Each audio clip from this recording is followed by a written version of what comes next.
I'm Shruti and I live in Singapore. Today we are making a breakfast that is native to Kerala, and this is called Puttu and Kadala Curry. Puttu is nothing but steam cylinders of rice flour layered with freshly grated coconut, and it is often paired with Kadala Curry, which is nothing but black chickpeas, and it's a curry based with coconut, onions, pepper and a lot of goodness. So let's get cooking. So for the kadala curry we need the kadala, that is the black chickpeas, which I have soaked overnight. We need 3 dried red chillies. We need curry leaves. We need peppercorns. We need a teaspoon of chilli powder. We need 2 heaped teaspoons of coriander powder. Pearl onions or sambar onions as you call it. You can use the normal shallots if you don't have these onions around. You need about half cup to 3/4 cup of freshly grated coconut and a teaspoon of mustard seeds. We also need coconut oil. So let's first get to making the kadala curry, which is the chickpeas curry. I'm going to roast masala for that, which is the masala paste, and I'm going to first roast my roasting ingredients, which is the coconut. I'm going to put about 4 to 5 small onions, and I'm going to put the peppercorns, and I'm going to put a few of the curry leaves. So first let's get to roasting this well until the coconut turns brown. So roast this on a medium flame. Do not make the flame really high. We want to slow roast the coconut until it gets to a caramelly brown color, and that's where the color of the curry comes from. So let's get to roasting this first. This should take about 5 to 8 minutes. And I'm using an earthen pot here, which is traditionally used even in Kerala. But if you don't have this, use any pan that is available in your house, which is a non-stick pan. Also, while this is getting roasted, I'll show you the chickpeas that I have cooked overnight in a pressure cooker. So I have cooked them in water and salt, and I have cooked them until they're very soft. So you can just press them between your fingers. And also I have added about 15 of these small onions. You can add shallots if you want. You can add about 2 to 3 medium-sized shallots to this and cook it for about 15 to 20 minutes in a pressure cooker until it's soft and it's cooked well. And I'm going to use up a little bit of that water as well. So this is getting roasted, and I'll see you after 5 minutes. So now, as you can see, this has become nice and brown. So now I'm just going to push this to one corner. I have reduced my flame, and do not worry about the smoke that I'm getting here, because the earthenware tends to give out a smoke. So now I'm going to add the chili powder and the coriander powder to the same pan, and I'm going to saute this exactly for a minute till I roast the spices. Just be very careful you don't burn them. So I'm going to switch off the heat now. I have roasted the spices, the coconut, onion, pepper and curry leaves, and I have cooled this down. Just be very careful when you're roasting them, because it gets a bit spicy in your throat. I'm going to grind this into a fine paste. I'm using very little water. Actually, I'm trying to avoid the water, but if it doesn't grind really well, just use a little bit of water. So I'm going to grind this into a paste. So I have ground this paste finely, and you can see the color of this paste because we've roasted this really patiently. I'm just going to empty this out on a plate. So I have cooked the chickpeas as I told you. I'm just going to take out a big spoon, and I'm just going to just add it to the mixie, and I'm just going to grind this into a thick paste. I have preheated my earthen pot, and I'm going to add a tablespoon of coconut oil, and it's already sizzling. To this I'll just wait for a few seconds to add the mustard seeds. Adding the mustard seeds. I'll wait for them to splutter. So as you can see, the mustard seeds are spluttering. So I'm going to add a few curry leaves. I'm going to add 3 dried green chillies. I'm just going to break them with my hands. Just give them a light stir. To this, I'm going to add the cooked chickpeas and the onion and the water along with it.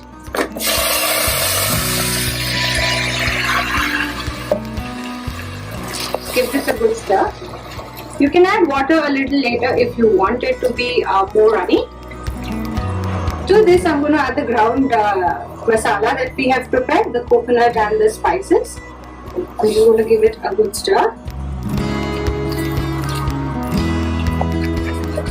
Check your seasoning as well. I had added salt while I cooked the chickpeas, so I'm just going to add a little more salt as it needs a little seasoning. Now I had made a paste of the chickpeas, and now I'm just going to add it to the curry. This gives a little body to the curry, and in case if it's runny, this adds a lot of thickness and richness as well. I'm just going to wash this and rinse this with water and add that as well. So I'm adding about half the container of the mixer. So boil this for about a good 5 to 6 minutes. So I have boiled this for about 5 minutes, and this looks ready to me. I'm going to switch this off, and I'm going to garnish this with fresh curry leaves. You can skip this if you're not very fond of this. If you find this a bit on the spicier side, I would suggest you add a bit of coconut milk and finish this curry in the end. This is not done traditionally, but if it's really hot or spicy, because there is enough chili pepper and there is peppercorns and there's a lot of chili in this curry, so you can add this and make it a little mild. So do not boil this after you add the coconut milk, just let it cook in its residual heat. Give it a good taste, and that's it. This is your kadala curry. Tastes perfect. And now let's get to making the putto. So I have taken here the putto flour, and we're going to get ready to make the putto, the steamed rice cylinders as I mentioned before. So I have taken here 2 cups of putto flour. Putto flour is coarsely ground rice flour. It's got a texture of a semolina, and you get this in a lot of Indian grocery stores as well. So let's get to making the putto. You don't need a lot of ingredients for this. You just need 2 cups of flour, about a cup of water, a cup or more as needed, and a teaspoon of salt. So I'm going to add the salt first, and I'm just going to mix this so that the salt mixes well. So once the salt mixes, I'm just going to add water in batches, and I'm just going to crumble this. So you're not supposed to knead a dough, but you're supposed to crumble it. So make sure it's well crumbled. Do not mix and crush it, just crumble it. So you want the water to be incorporated well in the putto flour, and it's supposed to be a moist mixture. It's not supposed to form a dough like a chapati dough or anything. So I think I'll add a little more water, but add it in batches of 1/4 cup each, so you don't end up getting an extremely lumpy batter. So I'm just going to add a little more in my bowl. So just keep crumbling it until a point where you know all of the flour has absorbed all the water and it's all crumbly. So now you can see the difference as to how we started and to how moist and nice and fluffy it's looking. Just make sure you're incorporating everything. So I have used up all of the cup that I have taken. So again, the half a cup that I'm adding is in batches. I may not need all the half that I have taken here. So as you can see, there are no lumps. It's crumbled really well. And the first sign of knowing how the flour is ready is just hold the flour in your hand and just press it between your palms. The minute it forms a ball like this and it easily crumbles as well is when you know that it's perfectly reached the consistency of making the puttu. So now our puttu flour is ready. I used 2 cups of puttu flour and I used about 1.5 cup of water, and I used a little salt. So now I'm going to show you how to steam the puttu. I have here freshly grated coconut, and this is a puttu maker. So basically this is nothing but a steaming vessel which I have filled with water, and this is a cylinder where this is how you get the shape of your puttu, and it's got a small little net inside. And what I'm going to do is I'm first going to take a spoon of coconut, a big spoon of coconut, and I'm going to put it inside and just make sure that it just flattens out inside. And now I'm going to fill this up to this part, and I'm going to alternate layers of coconut with the flour.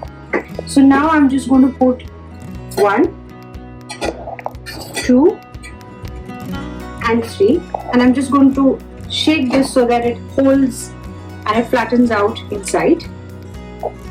And I'm going to continue layering this with a spoon of coconut and another 2 to 3 spoons of the puttu flour.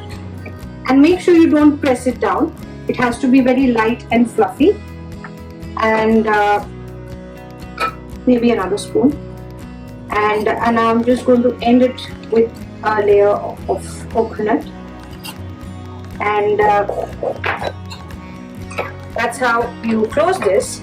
And now I'm just going to boil this water. So you just put it on your gas stove and bring it to a roaring boil. So as you can see, the water is now boiling really well, and now is the time that you have to put this on top, and you have to wait for exactly 10 to 15 minutes until you see continuous smoke coming from these 3 holes on top. So now let's wait until it cooks really well. So I have taken the puttu out from the steamer. I'm going to open this. Be careful, it's going to be very hot. I'm just going to invert this on a plate, and this is a stick that I'm going to use to push it out, and be very, very gentle when you do that.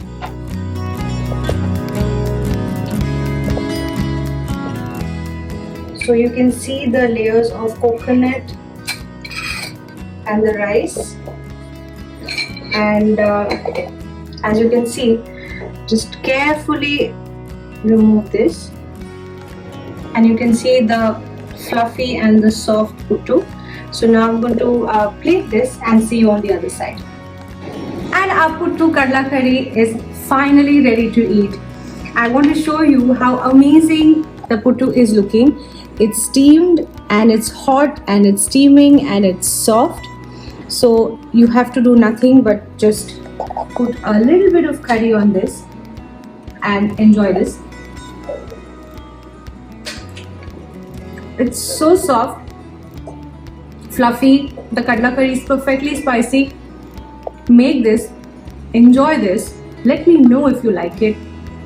Keep watching my recipes. Thanks for watching. Subscribe to Midday India. Get direct notifications on all our videos by clicking on the bell icon.